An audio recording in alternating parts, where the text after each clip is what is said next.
What's good, fam? How y'all doing today? If you see my busted face right now, that means I got another part to install, and that means more money that I shouldn't spend on car parts, which I don't need. But whatever. Here we've seen this part around before. It's nothing new, but I finally decided to get it for my car because I feel like it finally fits for what it looks like. But today we're going to install the sequential turn signal. I have sequential turn signals on mine too, but it's a different version than this one. This one is more of a, I got this from Ray, local to me in Houston, but I linked down his stuff down below. So this is what I have currently. I got these from Tanzo. I'll link that down below too. This is the clear version, but back then I wanted to tint a little bit smoked, so I tint it. This is what it looks like right now if I unlock the car and then I lock him. But overall, it's just, you know, just turn signals. At nighttime, this will glow. It has the floodlight, puddle light here also, and more turn signals. Just to change it up, you know. If you haven't seen my video so far, I gotten clear tail lights. So I think adding this to that will kind of match it up. There's nothing wrong with this turn signal. I just wanted to upgrade, so I'm just gonna take this one and put it on my other car because they're the same, and put this on. So by the end of the video, this is what it should look like for your car. See that it's just unlocking, and then this turns on. It mostly turns on at night. You have a lock, it stacks, and then, you know, but that's it. Okay, so the kit comes with a bunch of wires on it already, different colors for different reasons to tap into. I'll explain in a bit. And it also comes with this adapter, which you need to plug into the turn signal socket. So first thing you need to do is take off this mirror to take off this mirror cap. This part, don't worry, you're gonna push this out, pry from the side here slowly. Just take your time, and I'm gonna blur out this word here, that word. And I apologize too if I'm recording this on the iPhone, if the quality is a little bit different, but just for the convenience at the moment right now, I don't want to carry my camera around. Go around the edges, boom, and then you just kind of lay it down. You'll be okay. The bolts that we're gonna do is take this one out, this one, and one right below here. I can't show in the video, but one here, here, and here.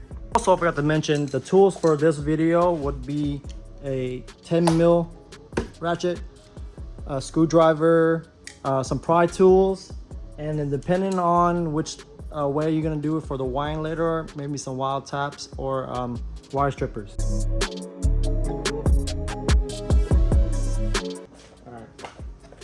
Got the 4 screws out.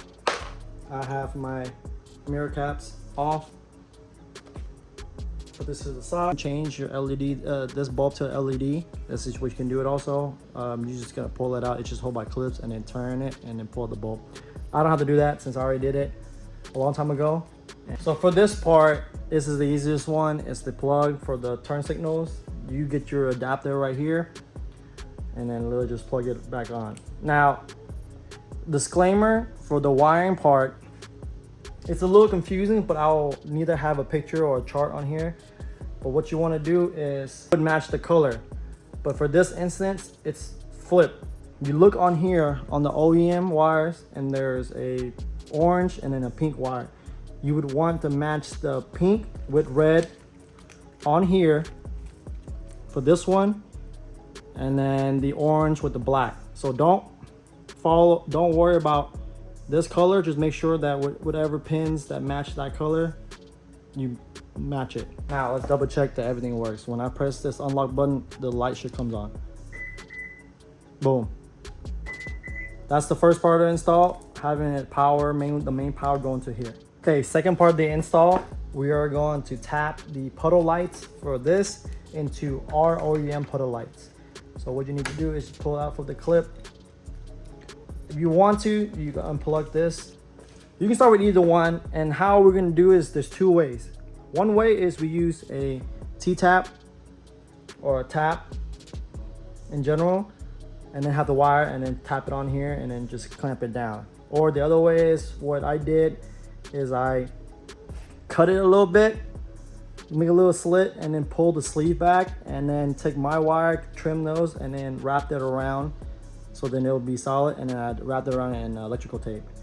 I like that one better because I didn't want to have this bulky stuff like hanging. For this install, we're going to do both part. For the T-tap part, it's going to be towards the end of the video. For this part, it's going to be cutting it and wrapping the wire around it. Again, I'm going to start with the yellow with the black stripes. I am going to make a slit here. It's kind of hard for me to do it while showing y'all, but I hope you understand what I'm saying. But don't cut too deep, just enough to get to the sleeve or to start pulling it back, exposing the wire inside.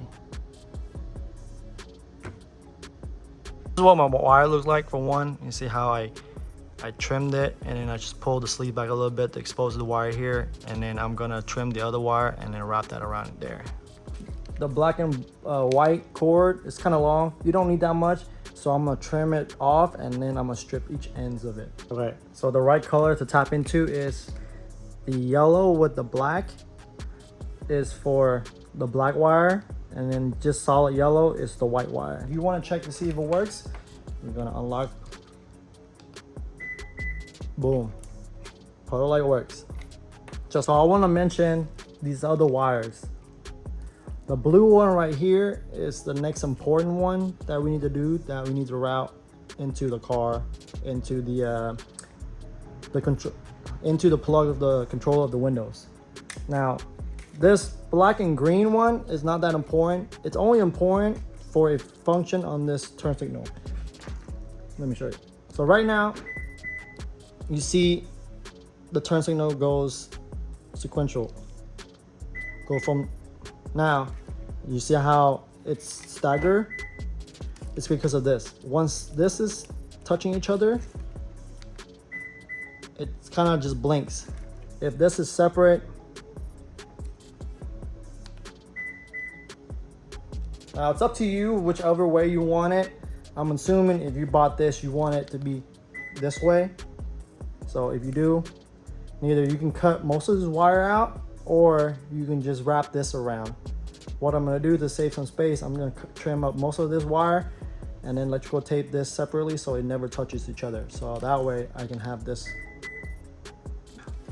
So to get to the axis of the mirror, we have to take out the door. If you never taken out the door before, you take out this cover right here. There's one bolt here and then another cover here. There's two bolts. You have a screw thing over here, and then you just gotta pop it out and make sure that you don't break this. You can take this off beforehand or after. It's super easy. Don't be afraid when you pull the door panel that you hear a lot of popping. It just clips. But yeah, one screw here, two here, one on the side. Take this off, pull it, and then there's two wires for the door lock. Unhook it, and I think there's one more plug here. So you need a trim tool to pull it up, or use your hand to unplug it, and then that's it.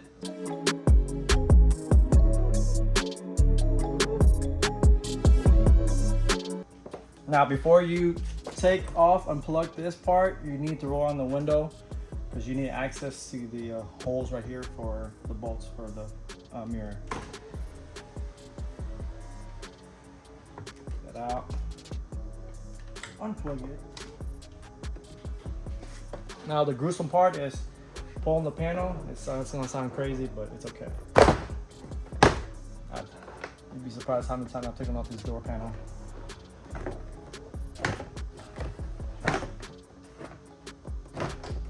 You push up, and then on the back, there's two little hooks for the door, and then one more clip on the side. And that's it. Put it to the side.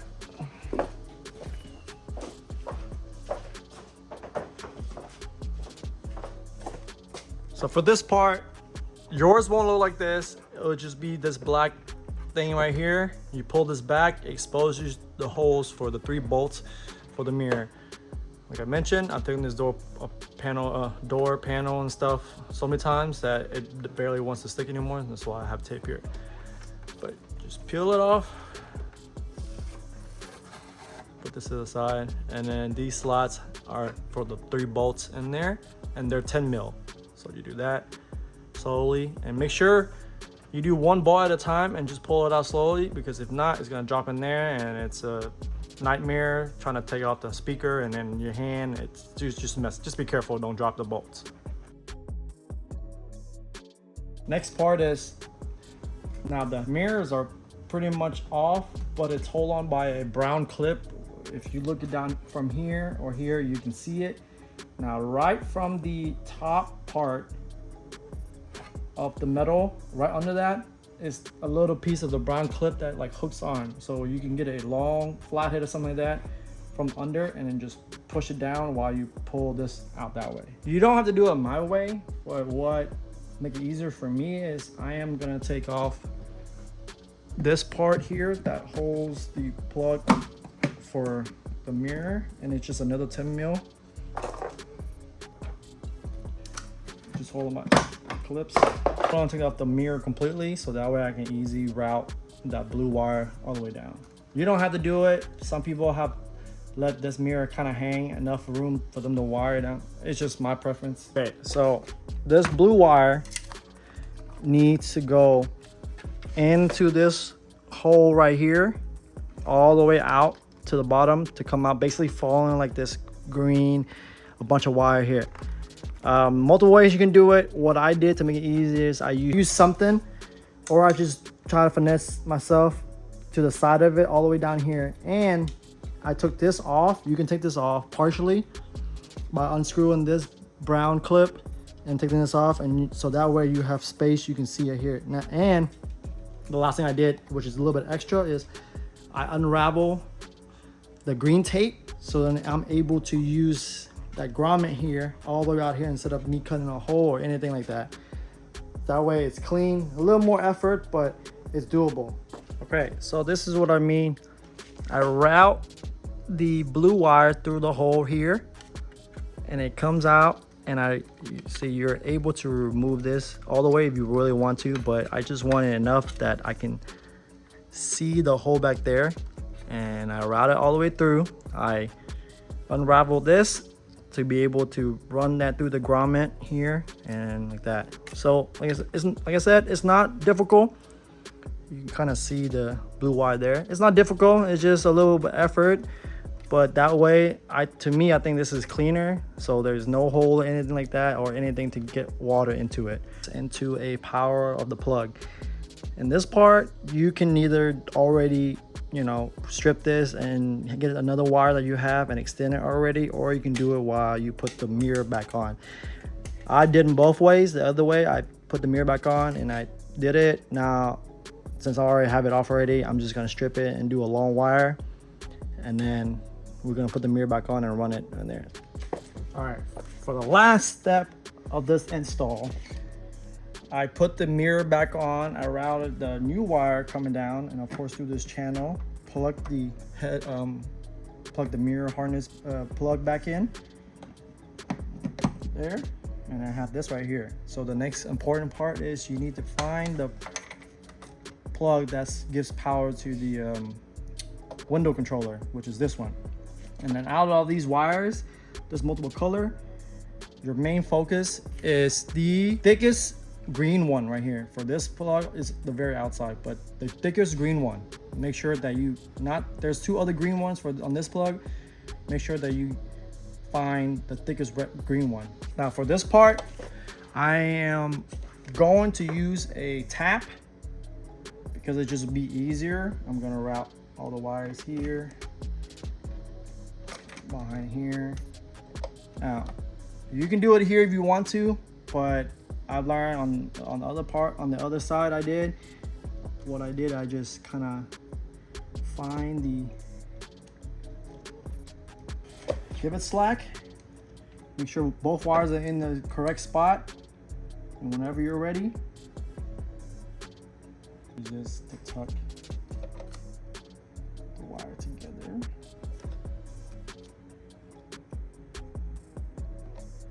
Like that. Now time to test the light. So this should give you the, I guess, nighttime running lights. That's how you call it. So I'm gonna close the garage and turn on the headlight to make sure to represent it being at night, and then you should have it staying on the whole time. Let's go. I have the time to test the light. The car is locked, so normally if you walk up with your key, it should, at night, it should, you know, the light turns on and the puddle light comes on. So both comes on, you see the light down here, reflection here, and then the other puddle light. So that works. And unlocking works. Lock works. Unlock. And go turn on the light so where for the nighttime running lights. Both puddles and the nighttime running lights are on. Locked. Unlocked. Unlocked. Now let me go turn on the hazard to show you that it actually turns. Let me go.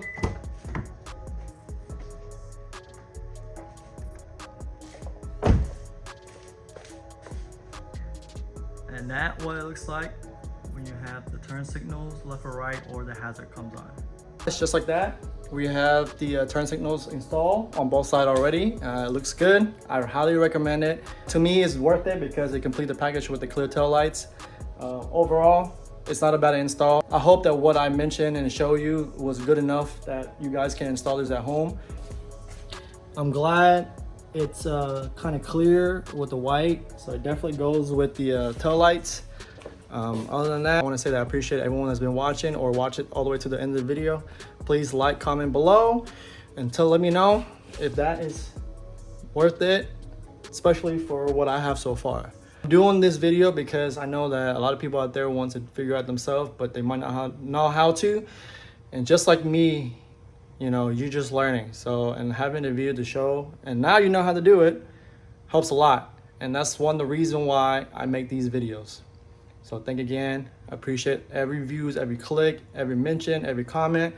Like, I can't believe I went from being so shy or scared to do on camera to like making multiple videos on YouTube. The next time, deuces.